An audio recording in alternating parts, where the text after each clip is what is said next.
সুপ্রিয় শিক্ষার্থীরা, আশা করছি সবাই ভালো আছো এবং সুস্থ আছো। আজ আমি আলোচনা করব দশম শ্রেণীর বাংলা প্রথম পত্রের একটি গল্প নিয়ে। আশা করছি সবাই খুব মনোযোগ সহকারে শুনবে এবং যে হোমওয়ার্কগুলো দেওয়া হবে সেগুলো খুব গুরুত্ব সহকারে করবে।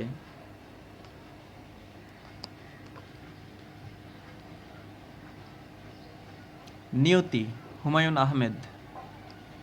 প্রথমে আমরা শিক্ষণফলগুলো জেনে নেব। ১. প্রকৃতিলগ্ন জীবনের আনন্দ। ২. প্রাচীন রাজবাড়ির আভিজাত্য। ৩. বনবসতির বিপদ আপদ। ৪. কুকুরের অপরিসীম প্রভুভক্তি। এবং ৫. জীবন ও জগৎকে ঘিরে থাকা অমোঘ নিয়তি। এখন আমরা মূল গল্পটি পড়ব এবং বোঝার চেষ্টা করব।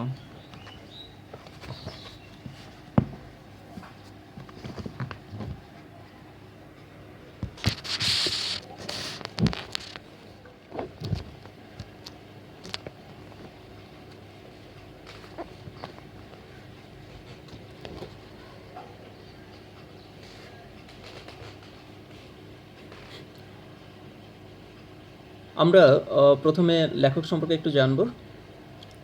তোমরা জানো যে হুমায়ুন আহমেদ খুবই জনপ্রিয় একজন লেখক এবং বিশেষ করে যারা স্কুল কলেজের ছাত্রছাত্রী আছে তাদের কাছে তিনি খুবই জনপ্রিয়। আমরা তার সম্পর্কে একটু জেনে নিই।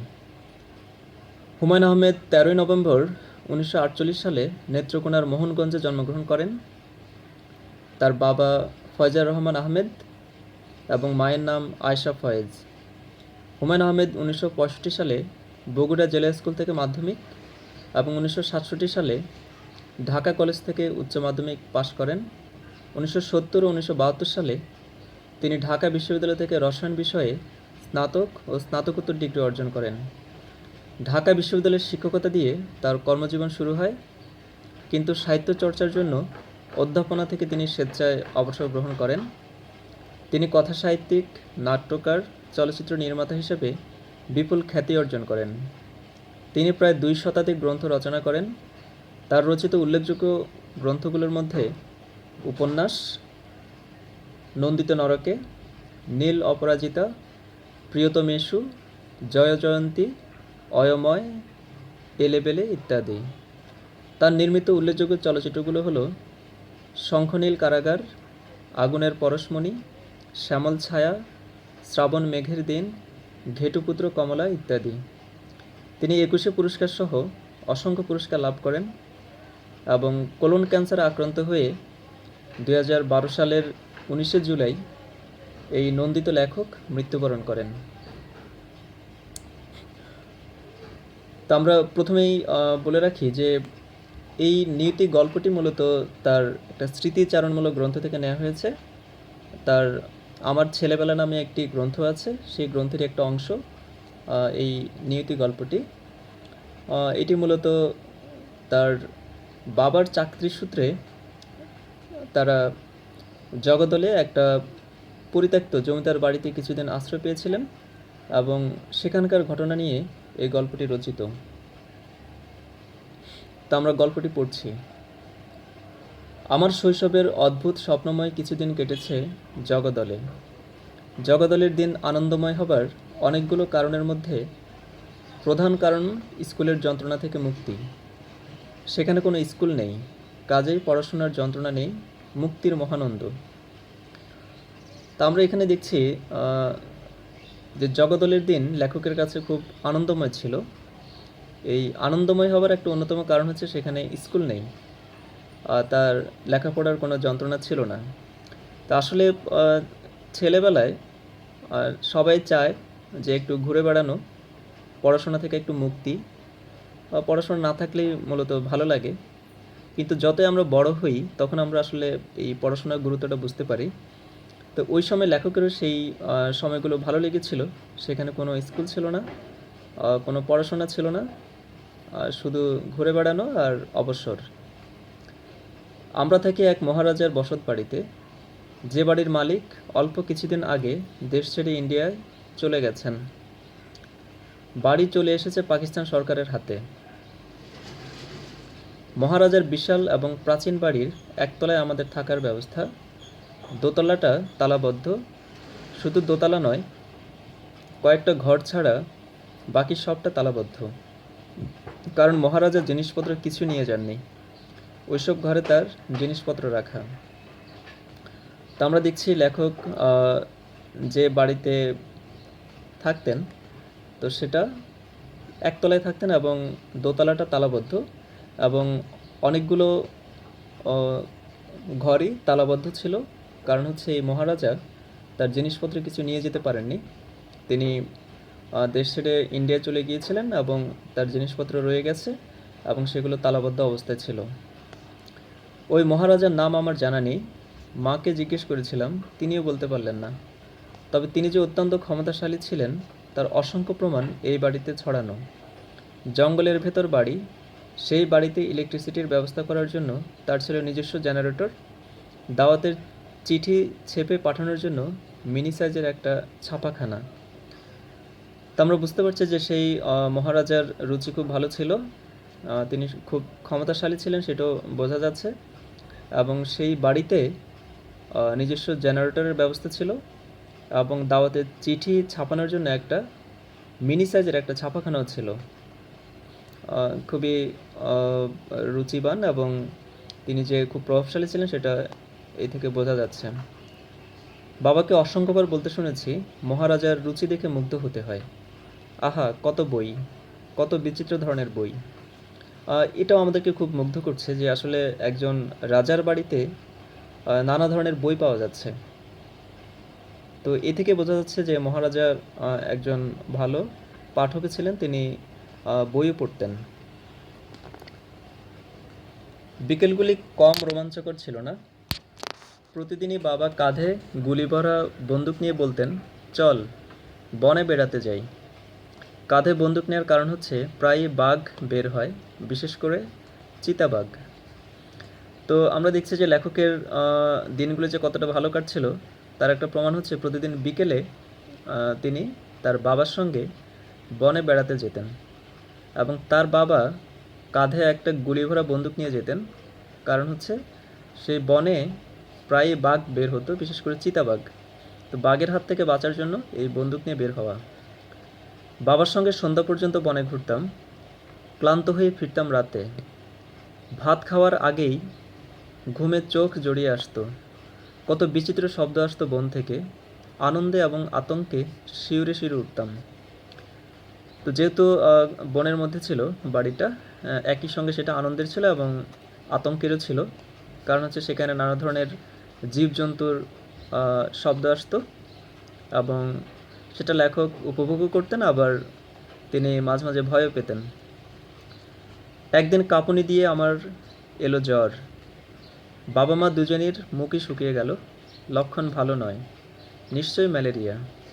সেই সময় এই অঞ্চলে ম্যালেরিয়া কুখ্যাত ছিল, একবার কাউকে ধরলে তার জীবনীশক্তি পুরোপুরি নিঃশেষ করে দিত। ম্যালেরিয়ার মৃত্যু ছিল নৈমিত্তিক ব্যাপার। আমরা প্রতিষেধক হিসেবে বায়োকেমিক ওষুধ ছাড়াও প্রতি রবিবারে 5 গ্রেন করে কুইনাইন খাচ্ছি, তারপরে ম্যালেরিয়া ধরবে কেন? তা আমরা দেখলাম যে এই যে তাদের জগদ্দলের যে জীবন, সেটা অনেকটা নেতিবাচক দিকও ছিল। সেটার মধ্যে একটা হচ্ছে সেই অঞ্চলে ম্যালেরিয়া ছিল একটা নিত্য নৈমিত্তিক ব্যাপার, এবং ম্যালেরিয়ায় মৃত্যু ছিল একটা নৈমিত্তিক বিষয়। তো লেখকেরও একদিন জ্বর এলো এবং সে জ্বর দেখে তার বাবা মা দুজনে খুব চিন্তিত হলেন, কারণ হচ্ছে এই অঞ্চলে ম্যালেরিয়া হওয়া মানে হচ্ছে জীবনী শক্তি নিঃশেষ হয়ে যাওয়া, এবং প্রতিষেধক হিসেবে তারা বায়োকেমিক ওষুধ খাচ্ছিলেন, পাশাপাশি প্রতি রবিবারে 5 গ্রেন করে কুইনাইনও খেয়ে যাচ্ছিলেন। তারপরেও ম্যালেরিয়া কেন হচ্ছে বা হবে সেটা লেখককে ভাবাচ্ছে। বাবা এই ভয়ঙ্কর জায়গা থেকে বদলির জন্য চেষ্টা তদবির করতে লাগলেন। শুনে আমার মন ভেঙে গেল। এত সুন্দর জায়গা, এমন চমৎকার জীবন, এসব ছেড়ে কোথায় যাব? ম্যালেরিয়ায় মরতে হলেও এখানেই মরব। তাছাড়া ম্যালেরিয়া অসুখটা আমার বেশ পছন্দ হলো। যখন জ্বর আসে তখন কি প্রচণ্ড শীতিনা লাগে। শীতের জন্যই বোধহয় শরীরে এক ধরনের আবির সৃষ্টি হয়, জ্বর যখন বাড়তে থাকে তখন চোখের সামনের প্রতিটি জিনিস আকৃতিতে ছোট হতে থাকে, দেখতে বড় অদ্ভুত লাগে। একসময় নিজেকে বিশাল দৈত্যের মতো মনে হয়। কি আশ্চর্য অনুভূতি! তা আমরা দেখলাম যে সেই ম্যালেরিয়া অসুখটা লেখকের ভালো লাগলো, এবং ভালো লাগার কারণ হচ্ছে যখন জ্বর আসে তখন এক ধরনের ঘোর তৈরি হয় তার মধ্যে। সেই ঘোরের জন্য তার কাছে মনে হয় নিজেকে বিশাল দৈত্যের মতো, এবং চারপাশের জিনিসপত্র এগুলো ছোট হতে থাকে। এবং আমরা দেখলাম যে লেখকের বাবা এখান থেকে বদলির জন্য তদবির করতে লাগলেন। এটাও লেখকের পছন্দ হলো না, কারণ হচ্ছে এরকম একটা চমৎকার জীবন, বিশেষ করে লেখাপড়ার কোনো যন্ত্রণা নেই, এজন্য তিনি এই জায়গাটা ছাড়তে চাচ্ছিলেন না। সেটাই এখানে বলা হয়েছে। শুধু আমি একা নই, পালা করে আমরা সব ভাই বোন জ্বরে পড়তে লাগলাম। একজন জ্বর থেকে উঠতেই অন্যজন জ্বরে পড়ে। জ্বর আসেও খুব নিয়মিত। আমরা সবাই জানি কখন জ্বর আসবে। সেই সময় লেপ কাঁথা গায়ে জড়িয়ে আগেভাগেই বিছানায় শুয়ে পড়ি। তা আমরা দেখলাম যে সবারই জ্বর আসলো, এবং একজন জ্বর থেকে ওঠে তো আরেকজন জ্বরে পড়ে, এরকম একটা বিষয়। এবং জ্বর কখন আসবে সেটাও সবাই জানে, মানে সেটা খুব নিয়ম করে জ্বরটা আসে, এবং সেই সময় তারা লেপ কাঁথা গায়ে জড়িয়ে শুয়ে পড়েন। প্রতিদিন ভোরে 3 ভাই বোন রাজবাড়ির মন্দিরের চাতালে বসে রোদ গায়ে মাখে। আচ্ছা, মন্দিরের চাতাল মানে বারান্দায়। তো প্রতিদিন ভোরে সব ভাই বোন তারা রাজবাড়ির বারান্দায় বসে রোদ পোহান। এই সময় আমাদের সঙ্গে দেয় বেঙ্গল টাইগার। বেঙ্গল টাইগার হচ্ছে আমাদের কুকুরের নাম। না, আমাদের কুকুর নয়, মহারাজার কুকুর। তার নাকি অনেকগুলো কুকুর ছিল। তিনি সব কটাকে নিয়ে যান, কিন্তু এই কুকুরটিকে নিতে পারেননি। সে কিছুতেই রাজবাড়ি ছেড়ে যেতে রাজি হয়নি। তা আমরা এখানে দেখলাম যে যে মহারাজা, সে মহারাজার অনেকগুলো কুকুর ছিল, তার মধ্যে একটা কুকুরের নাম হচ্ছে বেঙ্গল টাইগার। নামটা খুব মজার। তো এই কুকুরটি যেতে চায়নি। মহারাজা সবগুলো কুকুর নিয়ে গেছেন সাথে করে, কিন্তু এই কুকুরটিকে তিনি নিতে পারেননি। এই কুকুরটি রাজবাড়ি ছেড়ে যেতে রাজি হয়নি। মা তাকে দুবেলা খাবার দেন। মাটিতে খাবার ঢেলে দিলে সে খায় না, থালায় করে দিতে হয়। শুধু তাই না, খাবার দেবার পর তাকে মুখে বলতে হয় খাও। দেখছি খুবই খানদানি কুকুর। সেই কুকুরকে মাটিতে খাবার দিলে সে খায় না, থালায় করে দিতে হয়, এবং দেবার পরে তাকে খাওয়ার জন্য অনুরোধ করতে হয় যে খাও। খানদানি কুকুর আদব কায়দা খুব ভালো, তবে বয়সের ভারে সে কাবু। সারাদিন বাড়ির সামনে শুয়ে থাকে, হাই তুলে ঝিমুতে ঝিমুতে মৃত্যুর জন্য অপেক্ষা করে। সেটাই আবার বলা হলো যে কুকুরটার আদব কায়দা ভালো, তবে সে বয়সের ভারে কাবু হয়ে পড়েছে। সারাদিন সে বাড়ির সামনে শুয়ে থাকে এবং ঝিমোতে থাকে, এবং লেখক বলেছেন যে ঝিমোতে ঝিমোতে মৃত্যুর জন্য সে অপেক্ষা করে। একদিন ভোরবেলার কথা, আমার কাঁপুনি দিয়ে জ্বর আসছে। আমি কম্বল গায়ে দিয়ে মন্দিরের চাতালে বসে আছি। আমার সঙ্গে শেপু এবং ইকবাল। মা এসে আমাদের মাঝখানে শাহিন, মানে লেখকের ছোট ভাই, তাকে বসিয়ে দিয়ে গেলেন। আমাদের দায়িত্ব হচ্ছে তার দিকে নজর রাখা, সে যেন হামাগুড়ি দিয়ে চাতাল থেকে পড়ে না যায়। তাহলে আমরা দেখলাম যে এরকমই একটা দিন, ভোরবেলায় লেখক বসে আছেন মন্দিরের চাতালে, এবং তার কাঁপুনি দিয়ে জ্বর আসছে। তিনি রোদ পোহাতে এসেছেন, এবং সঙ্গে আছে তার 2 ভাই বোন শেপু এবং ইকবাল, এবং তাদের মা এসে তার ছোট ভাই শাহিনকে বসিয়ে দিয়ে গেল, এবং তাদেরকে দায়িত্ব দিয়ে গেলেন যেন তার দিকে নজর রাখে, যেন সে চাতাল থেকে হামাগুড়ি দিয়ে পড়ে না যায়। মা চলে যাবার পরপরই হিসিস শব্দে পেছন ফিরে তাকালাম। যে দৃশ্য দেখলাম সে দৃশ্য দেখার জন্য মানসিক প্রস্তুতি আমার ছিল না। মন্দিরের দরজার ফাঁক দিয়ে প্রকাণ্ড একটা কেউটে সাপ বের হয়ে আসছে। মাটি ছুঁয়ে ছুঁয়ে আসে, ফনা তুলে এদিক ওদিক দেখছে, আবার মাটি ছুঁয়ে ছুঁয়ে আসছে, আবার ফনা তুলে। আমরা 3 ভাই বোন ছিটকে সরে গেলাম। শাহিন একা বসে রইল। সাপ দেখে তার আনন্দের সীমা নেই। সে চেষ্টা করছে সাপটির দিকে এগিয়ে যেতে, আর তখনই বেঙ্গল টাইগার ঝাঁপিয়ে পড়ল সাপটির ওপর। ঘটনা এত দ্রুত ঘটল যে আমরা মুহূর্ত বুঝতে পারলাম না কি হচ্ছে। একসময় শুধু দেখলাম কুকুরটা সাপের ফনা কামড়ে ছিঁড়ে ফেলেছে। বেঙ্গল টাইগার ফিরে যাচ্ছে নিজের জায়গায়, যেন কিছুই হয়নি, নিজের স্বাভাবিক কর্মকাণ্ড সে শেষ করলো। তা আমরা দেখলাম যে একটা নাটকীয় দৃশ্য, যখন লেখক এবং তার ভাই বোন সবাই মন্দিরের চাতালে বসে আছে, এমন সময় একটা কেউটে সাপ, খুবই বিষাক্ত সাপ, সেটা মন্দিরের একটা বন্ধ দরজার ফাঁক থেকে সেই কেউটে বের হয়ে আসছে। এবং এই ঘটনা দেখে তারা ভাই বোন যারা ছিল সবাই সরে গেল, শুধু তার ছোট ভাই শাহিন সে বসে রইল। এবং ছোট যারা বাচ্চা তারা সাপ দেখলে তার একটু মজা লাগছিল, সে সাপটির দিকে এগিয়ে যেতে চাইছে, যেহেতু সে সাপটি যে কত বিষাক্ত বা ভয়ঙ্কর সেটি তো সে বুঝতে পারছে না। ঠিক তখনই আমরা দেখলাম যে বেঙ্গল টাইগার, সেই কুকুর, সেটি মুহূর্তে ঝাঁপিয়ে পড়ে সেই সাপের ফনা কামড়ে ছিঁড়ে ফেলেছে। এবং মুহূর্তের মধ্যে সেই ঘটনা ঘটে গেল, এবং কুকুরটি আবার তার স্বাভাবিক কর্মকাণ্ড করতে লাগলো, যেন কিছুই হয়নি, এরকম একটা ভাব নিয়ে সে কাজ করতে লাগলো। সাপ কুকুরটিকে কামড়াবার সুযোগ পেয়েছিল কি না জানি না, সম্ভবত কামড়ায়নি, কারণ কুকুরটি বেঁচে রইল, তবে নড়াচড়া পুরোপুরি বন্ধ করে দিল।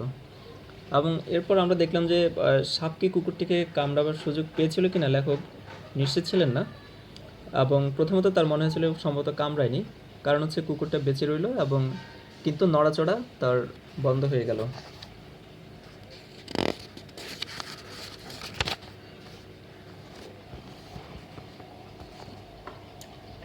দ্বিতীয় দিনে তার চামড়া খসে পড়ল এবং দগদগে ঘা দেখা দিল।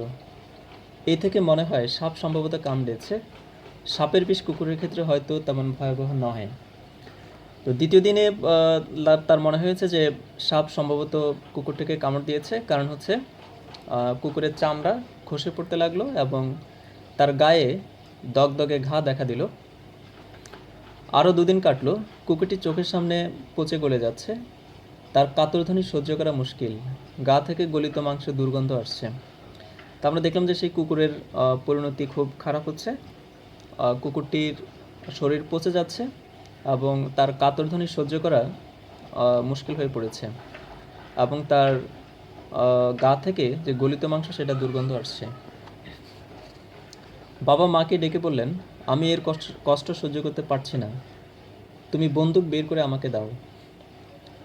বাবা আমাদের চোখের সামনে পরপর 2টি গুলি করে কুকুরটিকে মারলেন। আমি স্পষ্ট দেখতে পেলাম বাবা দুঃখে বেদনায় কুঁকড়ে উঠেছেন, তবু শান্ত গলায় বললেন, যে আমার ছেলের জীবন রক্ষা করেছে তাকে আমি গুলি করে মারলাম, একে বলে নিয়তি। খুবই করুণ একটা দৃশ্য। আমরা দেখলাম যে যখন সেই কুকুরের শরীর পচে যাচ্ছে, দুর্গন্ধ বের হচ্ছে, তার কষ্ট কেউ সহ্য করতে পারছে না, তখন লেখকের বাবা তার বন্দুক নিয়ে কুকুরটিকে গুলি করে মেরে ফেললেন। এবং তিনি মারার সময় তার খুবই কষ্ট পেয়েছিলেন। আমরা দেখতে পাচ্ছি যে দুঃখে বেদনা তিনি কুঁকড়ে উঠেছেন, এবং তিনি একটি কথা বলেছেন যে, যে আমার ছেলের জীবন রক্ষা করেছে তাকে আমি গুলি করে মারলাম, একে বলে নিয়তি। আসলে এই যে বিষয়টা, তিনি কিন্তু চাননি যে কুকুরটিকে মারবেন, কিন্তু পরিস্থিতি এমন দাঁড়িয়েছে যে আসলে কুকুরটিকে না মেরে কোনো উপায় ছিল না, এবং লেখক বলছেন যে একেই বলে নিয়তি। তো এই যে নিয়তি, আমরা দেখব যে আমাদের জীবনে, মানব জীবনে এরকম নিয়তিরই খেলা। আসলে অনেক সময় মানুষ না চাইলেও এমন কিছু কাজ করতে হয় যেটা আমরা চাই না, বা যেটা আমাদের করতেই হয়। এটাই হচ্ছে আমাদের জীবন, এটা হচ্ছে নিয়তি। এখানে আমরা এরকম একটা দৃশ্য দেখলাম। কিন্তু আমার কাছে বাবাকে পৃথিবীর নিষ্ঠুরতম মানুষদের একজন বলে মনে হলো। নিজেকে কিছুতেই বোঝাতে পারছিলাম না এমন একটি কাজ তিনি কি করে করতে পারলেন। রাগে, দুঃখে, অভিমানে রাতে ভাত না খেয়ে শুয়ে পড়েছি। বাবা আমাকে ডেকে নিয়ে বারান্দায় বসালেন। তো আমরা দেখলাম যে লেখক কোনোভাবেই তার বাবার যে কাজ, মানে যে কুকুরটিকে মেরে ফেলা, এটা তিনি মেনে নিতে পারছিলেন না, এবং তার বাবাকে একজন নিষ্ঠুরতম মানুষ মনে হলো লেখকের। এবং তিনি এতটাই অভিমান করেছিলেন, তার এতটাই কষ্ট পেয়েছিলেন যে রাতে ভাত না খেয়ে শুয়ে পড়েছিলেন। এবং তার বাবা তাকে অনেকটা শান্ত করার চেষ্টা করলেন, তাকে বারান্দায় নিয়ে বসালেন। 2 জন চুপচাপ বসে আছি, চারদিকে ঘন অন্ধকার, তক্ষক ডাকছে, বাড়ির চারপাশের আমের বনে হাওয়া লেগে বিচিত্র শব্দ উঠছে। তো দুজন চুপচাপ বসে আছেন। তক্ষক একটা খুবই বিষাক্ত সাপ, সেটা ডাকছে, এবং বাড়ির চারপাশের বনে হাওয়া লেগে বিচিত্র শব্দ উঠছে। মানে হচ্ছে তারা আসলে কেউ কোনো কথা বলতে পারছেন না, দুজনই চুপচাপ বসে আছেন। বোঝা যাচ্ছে দুজনের মনে আসলে অপরিসীম বেদনা, কষ্ট। বাবা কিছুই বললেন না, হয়তো অনেক কিছুই তার মনে ছিল, মনের ভাব প্রকাশ করতে পারলেন না। একসময় বললেন, যাও ঘুমিয়ে পড়ো। আমি সেদিন বুঝতে পারিনি বাবা কেন কুকুরটিকে এভাবে মেরে ফেলেছেন। তা আমরা দেখলাম যে তার বাবা তাকে বোঝানোর চেষ্টা করেছিলেন এবং বারান্দায় নিয়ে বসিয়েছেন, কিন্তু আসলে তিনি কিছুই বলতে পারেননি এবং মনের ভাব প্রকাশ করার মতো ভাষা হয়তো তিনি খুঁজে পাননি। এবং অনেকক্ষণ বসে থেকে তিনি ছেলেকে বলেছিলেন, যাও ঘুমিয়ে পড়ো। কুকুরটি আমার মনে গভীর ছাপ ফেলেছিল। তো এই যে কুকুরের স্মৃতি, এটা তার মনে দীর্ঘদিন ছিল। তিনি কুকুরটিকে ভুলতে পারেননি, আসলে ভোলার কথাও না। আমরা দেখব যে আসলে আমাদের জীবনে প্রাণীরা বা মানবতর প্রাণী যেগুলো আছে, তারাও কিন্তু অনেক সময় অনেক গুরুত্বপূর্ণ ভূমিকা রাখে। অনেক সময় মানুষের বন্ধুর মতো আচরণ করে, মানুষের উপকার করে এবং জীবনও রক্ষা করে। বিশেষ করে কুকুরের প্রভুভক্তি, এটা কিন্তু একটা প্রবাদ প্রতিম বিষয়, যে কুকুর তার খুবই প্রভুভক্ত হয় এবং মানুষের খুব কাছাকাছি থাকে এবং অনেক সময় মানুষের উপকারও করে। তো এখানে আমরা যে বেঙ্গল টাইগার, তার যে আত্মত্যাগ, বেঙ্গল টাইগারের যে বীরত্ব, সেটা আমাদেরকে সত্যি মুগ্ধ করেছে। তো লেখক সেজন্য কুকুরটিকে ভুলতে পারেননি। তো এই ছিল আমাদের বিষয়বস্তু এই গল্পের। তা আমরা এই গল্প থেকে তোমাদের কিছু প্রশ্ন দেব, তোমরা প্রশ্নগুলো লিখবে এবং এগুলো বাসায় প্র্যাকটিস করবে।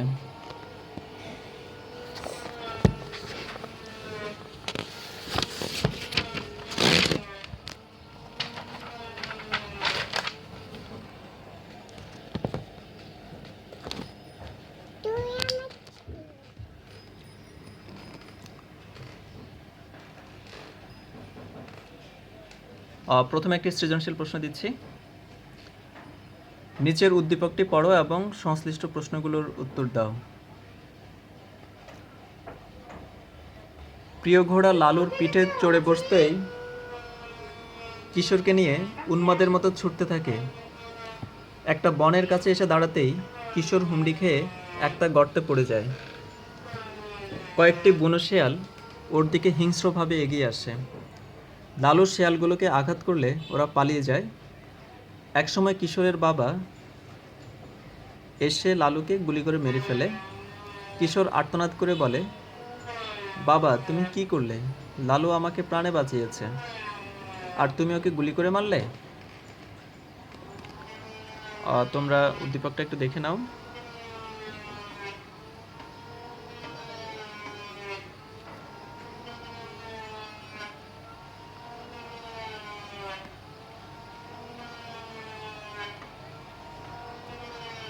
এখন প্রশ্নগুলো লেখো। ক, মহারাজার কুকুরটির নাম কি ছিল? খ, মহারাজার রুচি দেখে মুগ্ধ হতে হয়, কে কেন বলেছেন?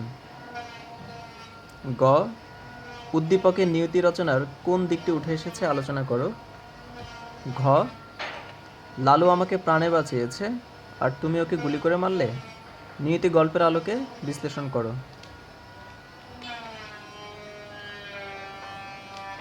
এখন কিছু অনুধাবনমূলক প্রশ্ন লিখে নাও।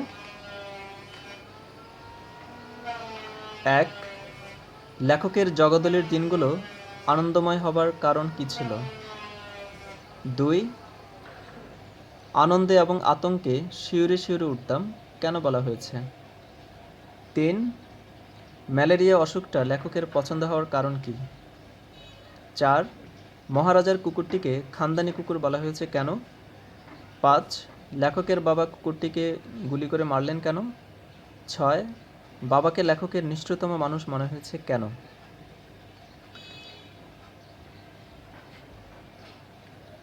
তোমরা বাসায় এই প্রশ্নগুলো সলভ করবে। তো তোমরা ভালো থেকো, সবাই সুস্থ থেকো, সবার জন্য শুভকামনা।